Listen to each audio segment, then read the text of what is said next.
Et on poursuit dans un monde digital, dans un monde de start-upers. Vous êtes sur We Do Biz et nous sommes ici à l'Université numérique du MEDEF. Avec moi, Marjolaine Gondin. Bonjour. Bonjour. Marjolaine Gondin, tu es cofondatrice de Jam. Je vais te proposer d'en faire le pitch, un pitch un peu particulier, un pitch en mode Twitter. Okay. En 3 hashtags. Jam, qu'est-ce que c'est ? Étudiant, intelligence artificielle, SMS. Allez, si on rajoute quelques caractères, ça en donne gros, quoi on aide les étudiants à trouver tout ce dont ils ont besoin gratuitement par SMS, mais aussi Facebook et Twitter, grâce à une intelligence artificielle qui est supervisée par des humains. Donc je pose n'importe quelle question.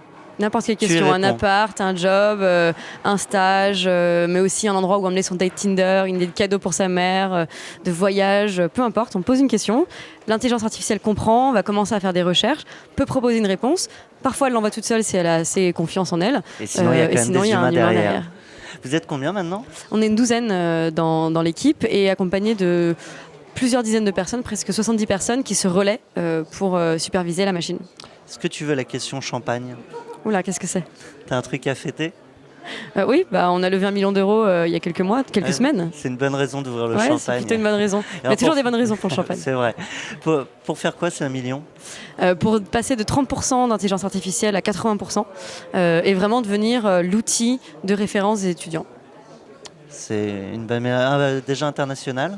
Alors pour l'instant on est en France, en tout cas on est en français. On peut aider un étudiant partout dans le monde, qu'il aille à Sydney, au Sri Lanka, à Rio de Janeiro, peu importe, on va pouvoir lui trouver du contenu parce qu'en fait on cherche le contenu sur le web. L'enjeu ça va être de commencer à traduire un petit peu tout ça, même si on est déjà présent en fait un peu partout dans le monde mais en français.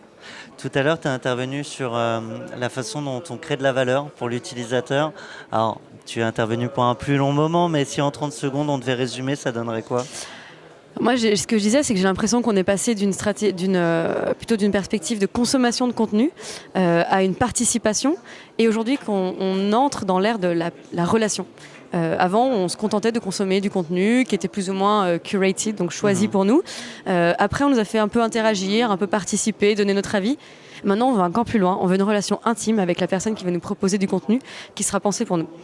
Et pour moi, la question d'en créer de la valeur, c'est comme ça. Et avec l'intelligence artificielle, c'est possible. C'est possible à plus grande échelle qu'on pourrait le faire si on était juste sur de l'humain. Allez, on finit avec la question ciné. Si Jam, c'était un film, ce serait quoi ? Alors, je vais donner une réponse en toute transparence. On nous compare souvent au film Her.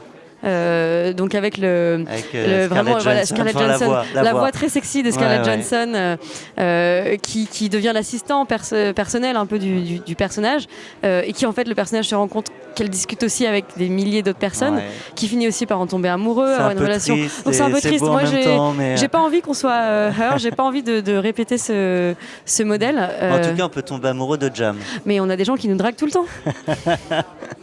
Un grand merci à toi Marjolaine Gondin. Merci. Je vous rappelle, cofondatrice de Jam. À merci, très bientôt.